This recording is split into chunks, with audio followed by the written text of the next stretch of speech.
तू वैक्सीन लेने वाला है कि नहीं? हाँ सर लूंगा ना। आज ही है ना वैक्सीन के कल है? कब है? आज। आज है। ओके देखो भाई। वो कट कैसे किए वो बताओ ना। कौन सा? ये वाला? देख हाँ सर। ऊपर ए क्यूब प्लस 1 था तो उसको मैं ए प्लस 1 दूसरे ब्रैकेट में ए स्क्वायर माइनस ए प्लस 1 बोल सकता हूँ। तो देख एक्स रेस टू 1/3 का square X raise to 2/3 minus इन दोनों का मल्टीप्लीकेशन तो एक्स रेस टू 1/3 प्लस 1 तो ये कट गया तो क्या बचा जस्ट ए प्लस 1 तो मैंने लिखा एक्स क्यूब प्लस 1। पता चला? यस सर मालूम चला। ओके इधर ए स्क्वायर माइनस 1 है तो उसको मैं ए माइनस 1 और ए प्लस 1 लिख सकता हूँ। तो उसमें से ए माइनस 1 कट गया तो क्या बचा ए प्लस 1 तो मैंने लिखा ए प्लस 1 और नीचे ये एक्स रेस टू 1/2 तो बचा ही था। क्लियर? हाँ सर। इस क्वेश्चन में बस यही खास बात थी कि आपको यहां तक दिख जाना चाहिए। तो अब उसके बाद तो मैंने क्या किया उसकी कोई भी टर्म चाहिए तो मैंने जनरल टर्म ले ली। तो जनरल टर्म हमें पता ही है NCR a raise to n minus r b raise to r होता है। क्लियर? तो वही लगाया मैंने उसमें -1 रेस टू आर आगे ले लिया है मैंने। ठीक है अब ये कांस्टेंट होने के लिए x की पावर जो यहाँ पे 10 माइनस r/3 माइनस r/2 चल रही है इसको 0 होना पड़ेगा। तो मतलब r/2 को 10 माइनस r/3 होना पड़ेगा तो 3r को 20 माइनस 2r होना पड़ेगा तो r को 4 होना पड़ेगा। तो भाई फिफ्थ टर्म इसकी जनरल टर्म होगी the term independent of x। अब वो कितनी होगी आपको पूछा है तो r के बदले 4 लिख लो तो 10 से 4 का मतलब 10 9 8 7 डिवाइड बाय 24 ये x तो गिनना ही नहीं है x तो गिनना ही है -1 रेस टू 4 पॉजिटिव। तो आपका आंसर ये है 8 3 जा 3 3 जा 3 7 जा 21 2 10। Clear? Yes sir. Okay the area bounded by the curve y square is equal to x हम जानते हैं ऐसा होता है। ठीक है यहाँ पे 2y माइनस एक्स प्लस 3 तो y के बदले 0 रखा तो x आपका 3 मिला x के बदले 0 रखा तो -3/2 मिला। तो ऐसी कोई एक लाइन है। ठीक है आपको the area bounded by the curve this x axis ये रहा and lying in the first quadrant तो आपको ये एरिया पूछा है। तो आप इन दोनों का इंटरसेक्शन निकाल लोगे तो ज्यादा इजीली हो जाएगा रेंज अपने को पता चल जाएगी। ठीक है तो इसका इंटरसेक्शन निकाले हम तो 2y x के बदले y स्क्वायर तो -y square plus 3 is equal to 0 y square minus 2y minus 3 y minus 3 and y plus 1 y is equal to 3 और y is equal to -1 but x square is equal to y है तो -1 तो possible नहीं है। तो x is equal to y square है x is equal to y square है।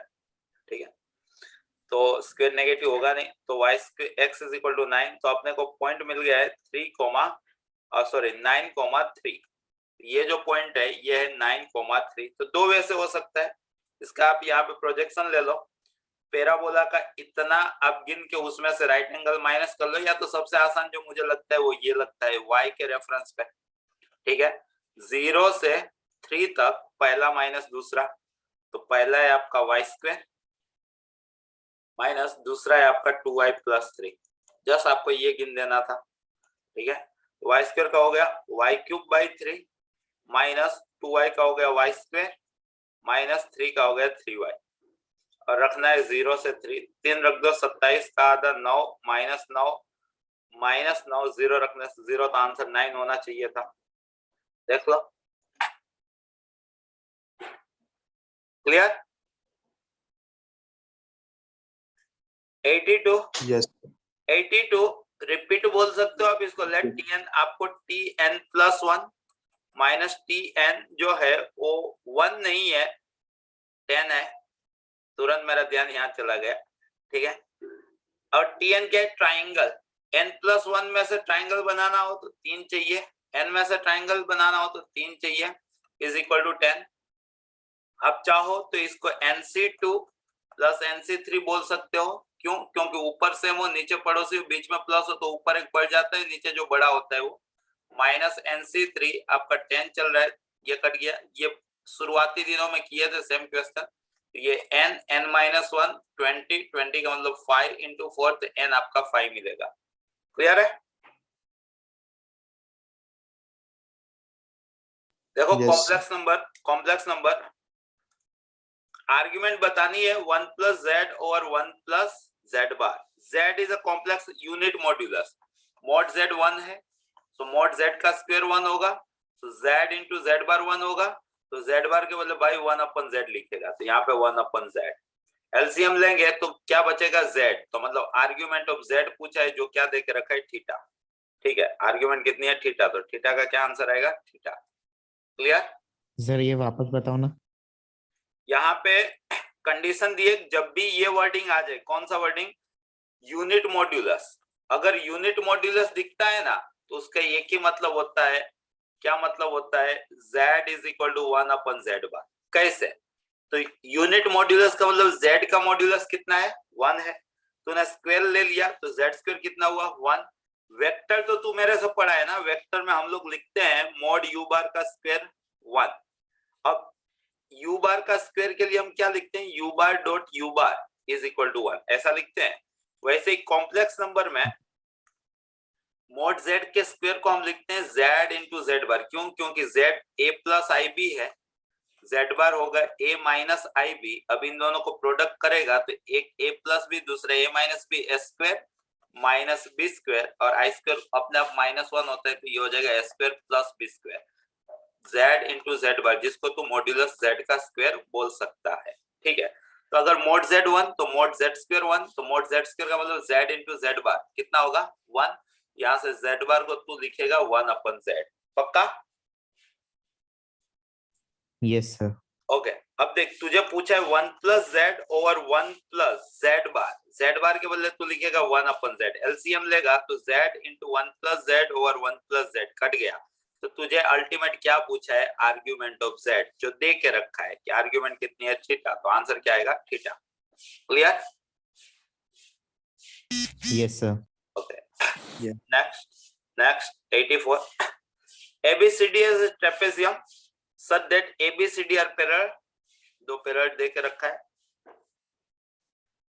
BC is perpendicular to CD, BC is perpendicular to CD, चलेगा? Okay, if ADB theta, ADB theta, okay, BCP, CDQ, ये right angle, तो भाई ये हो गया under root of P square plus Q square, Pythagoras. AB कितना? भाई एक, ये कितना? एक्चुअल में फिजिक्स लामी से बनेगा, ये कितना? ठीक है, AB कितना? तो देख लो, इसको मैंने माना है थीटा, सिंपल। इसको मैं मान रहा हूं अल्फा, तो भाई यहाँ पे z बना तो ये अपने आप हो जाएगा अल्फा, और ये आपका हो जाएगा तीनों एंगल का सम 180, ये हो जाएगा आपका pi minus alpha plus theta. ठीक है, अब इसके अंदर ABD के अंदर लामीज अप्लाई कर रहा हूं, या तो आप जिसको मैथ्स में साइन रूल बोलते हो वो अप्लाई कर रहा हूं। तो BD साइज, ये वाली साइड ली मैंने, तो उसके नीचे ऑपोजिट ऑफ साइन, तो sign pi minus alpha plus theta. मुझे AB पूछा है, मैंने BD क्यों लिया? तो BD मेरे पास था root of P square plus Q square. अब मुझे AB पूछा है, मैंने यही ट्रायंगल क्यों लिया था? क्योंकि AB पूछा था। तो यहाँ पे AB, उसके ऑपोजिट क्या चल रहा है? Sine theta, sine theta. Clear सी बात है? Yes, Yes. sir. ओके, तो यहाँ पे BD जो अपने आप में under root P square plus Q square चल रहा है, under root of P square plus Q square अपन sine pi minus theta sine theta होता है, तो यहाँ पे आपका बनेगा sine alpha cos theta plus cos alpha sine theta into sine theta, ये आपका AB मिला। क्लियर? क्लियर? Yes, sir. जब हम ऑप्शन में जाते हैं तो हम देख तो रहे हैं कि जा तो हम सही रहे हैं, खाली जो हम लोगों ने एज्यूम किया था ना उसको एलिमिनेट करने की जरूरत है। क्लियर सी बात है? क्लियर सी बात है? तो यहां से कर सकते हैं, इस ट्राइंगल में आ जाओ, राइट एंगल ट्राइंगल में आपको साइन अल्फा जो है ना वो ऑपोजिट ओवर हाइपोटेनियस दिख जाएगा, और कॉस अल्फा जो है ना वो एडजेसेंट और हाइपोटेनियस दिख जाएगा। पक्की सी बात? पक्की सी बात? Yes sir. तो अगर आप यहाँ पे अल्फा के बदले यहाँ पे वैल्यू रखते हो तो दोनों का denominator root of P square plus Q square ऊपर चला जाएगा, तो ये आपका रूट कैंसल हो जाएगा, नॉर्मल बन जाएगा P square plus Q square, और साइन थीटा तो था, तो ये कोस थीटा नहीं है, ये नहीं है, ये दो आंसर में से एक है। नीचे आपका बनेगा कोस थीटा इंटू साइन मतलब पी के साथ कोस थीटा होना चाहिए, पी के साथ, और ये स्क्वायर बेयर की बात ही नहीं है, तो आपका बन जाएगा आंसर पहला। Clear? Yes sir. Okay 85 is the adjoint. भाई एडजॉइंट के लिए आपको सिखाया गया है कि एडजॉइंट ऑफ ए का डिटरमिनेंट्स क्या होता है, तो ए का डिटरमिनेंट्स रेज़ टू n - 1 पता है ना?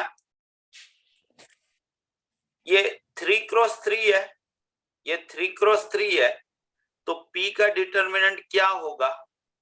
तो होगा a का डिटरमिनेंट्स का स्क्वायर, a का डिटरमिनेंट्स 4 है, तो भाई p का डिटरमिनेंट 16 होगा। p का डिटरमिनेंट बना लो आप लोग, p का डिटरमिनेंट अगर बनाते हो 3 चौके 12 माइनस 12 आएगा ही नहीं, यहाँ पे 4 माइनस 6 तो -2 इंटू माइनस अल्फा तो 2 अल्फा, और यहाँ पे 4 माइनस 6 तो -2 इंटू 10 तो -6, तो 2 अल्फा 22 हो गया, तो अल्फा 11 हो गया।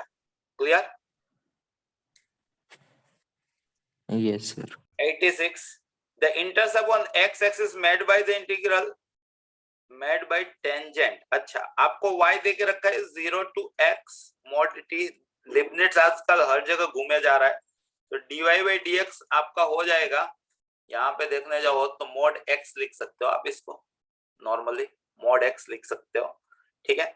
ओके स्क्वायर रूट कर दिया, तो अब ये जो है ना ये y is equal to 2x को पैरेलल है भाई, तो y is equal to 2x का स्लोप 2 है, तो भाई इसका स्लोप कितना, मतलब dy by dx खुद स्लोप होता है, तो x आपको मिल गया है प्लस और -2, x आपको कितना मिल गया है प्लस और -2, उसको आप इसमें रखोगे तो आपको y मिलेगा, तो यहाँ पे थोड़ा सा गिन लो, तो अगर मान लो कि x पॉजिटिव लेके जा रहे हो, ये 0 to 2 होगा आपका, तो ये mod t इसमें पॉजिटिव हो गया तो t हो गया, ये हो गया आपका t स्क्वायर बाई 2, रेन लग दी है 0 से 2, तो ये हो गया आपका 4 - 0 2, तो y भी आपका 2 मिला, एक ही गिन लेते हैं, 2 पॉइंट है और 2 स्लोप है, तो y -2 is equal to 2 time x -2, तो y is equal to 2x -2।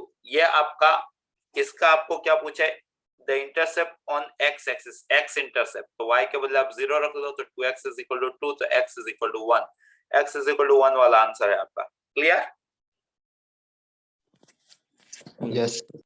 Okay 87 देखो गारंटीली कॉमन टेंजेंट आएगा आएगा आएगा ही, यहाँ पे आ गया है, हमें तो दोनों का आता है, मेथड आपको पता है, किसी एक का यूज करो आप, यहाँ पे एक आपको कर दिया है x square plus Y square is equal to 5/2, एक करो आपके दिया है y square is equal to 4√5x, दोनों का कॉमन टेंजेंट, मतलब दोनों का टेंजेंट अगर कॉमन है तो इसके लिए c होता है, क्या होता है, r√1 + m², इसके लिए c होता है a/m, भाई सेम होगा, ठीक है?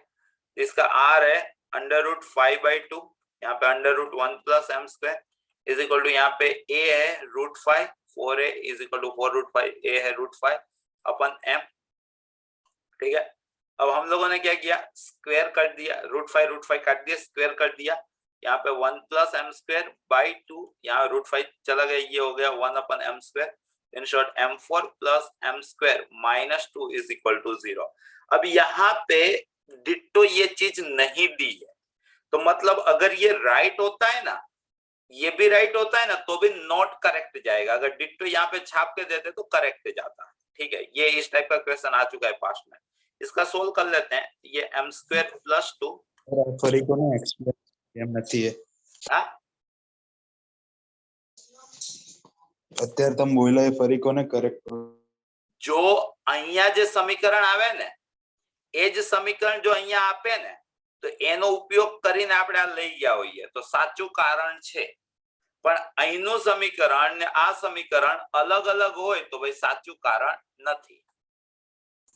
જો બંને સાચા પડે તો, બાકી એકાદ ખોટો પડે તો શું થયું? આ મારું ખોટું પડ્યું હતું, મારે બધું સેમ આવ્યું હતું, મેં કરેક્ટ એક્સપ્લેનેશન કર્યું હતું।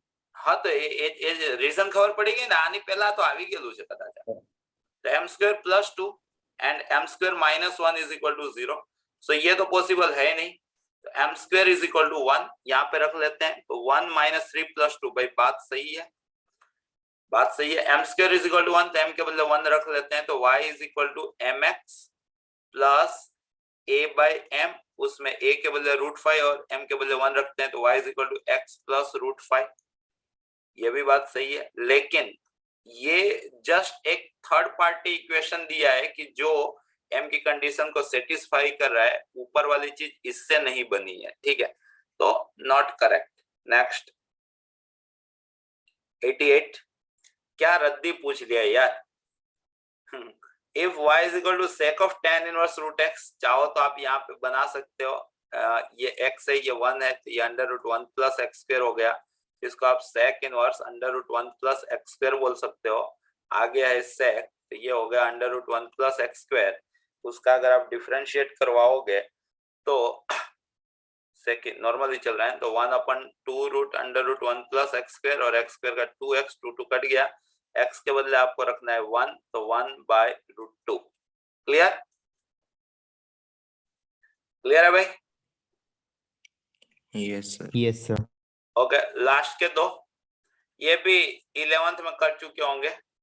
ये है 10a, नीचे है 10a - 1, 10² हो गया, प्लस यहाँ पे ये 1/10a, ये हो गया 10a - 10²a। यहाँ पे मैंने 1/10a - 1 ले लिया, तो ये 10²a - 1/10a बचा। ठीक है, हाँ सही है। ओके, तो ये 10³ a - 1/10a इंटू 10a - 1, वही a³ - b³ कट गया, तो a² + ab + b²/10 है, सेपरेट कर दो, तो ये 10a + 1 + cot a, 10a + 1 + cot a नहीं है ऐसा, साइन कॉस में कन्वर्ट कर लो। और क्या, यहाँ पे साइन है अपन कॉस है, कॉस है अपन साइन है, तो ये हो गया, ये 1 को रहने दो, प्लस खाली 10a + cot a, तो ऊपर 1 और नीचे sin a into cos a। Okay, क्या ऐसा है क्या, sec cosec + 1? ओके है, sec cosec + 1। क्लियर? क्लियर है भाई? Last question, all the student of class perform poorly in mathematics, the teacher अपने जैसा होगा, decided to give grace marks of 10 to each of the student। भाई addition की effect कहाँ पे नहीं होती है, वेरिएंस पे नहीं होती है, बाकी मीन पे होती है, mean median mode linear relation वाले होते हैं, तो वहां हर जगह होगी, खाली कहाँ नहीं होगी, वेरिएंस पे नहीं होगी। क्लियर है? Yes sir. ओके, आज दिलो जान से 14 लगा लेना, कल 14 देखेंगे अपने। ठीक है?